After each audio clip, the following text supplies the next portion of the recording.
Quel est le tout premier écrit de rêve de l'histoire de l'humanité? Parce qu'on est bien joli, nous, à écrire dans nos journaux de rêve pour faire des rêves lucides, mais on a de quoi choper le vertige en réalisant que les rêves sont couchés sur papier, enfin sur papier, façon de parler, vous allez voir, depuis au moins 3600 ans. Parce que la trace la plus vieille que j'ai pu trouver de rêve gravé dans le marbre, toujours pas du marbre mais on s'en approche, c'est celle de l'épopée de Gilgamesh, une œuvre babylonienne narrée sur 12 tablettes d'argile, dont l'une d'entre elles est désormais carrément surnommée The Dream Tablet. Donc la tablette du rêve, bien qu'en réalité des rêves soient mentionnés dans au moins 5 d'entre elles. Le rêve, ou plutôt les 2 rêves de la Dream Tablet sont racontés par Gilgamesh à sa mère pour être immédiatement interprétés, celle-ci déduisant des rêves de son fils qu'il va bientôt rencontrer un nouvel ami.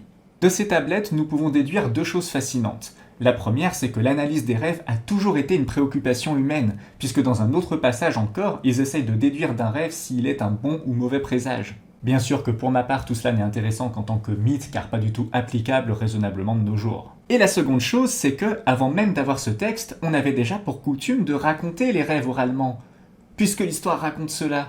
Il y a donc fort à parier qu'il existe d'autres traces, peut-être non manuscrites, de rêves encore plus vieux que celui-ci.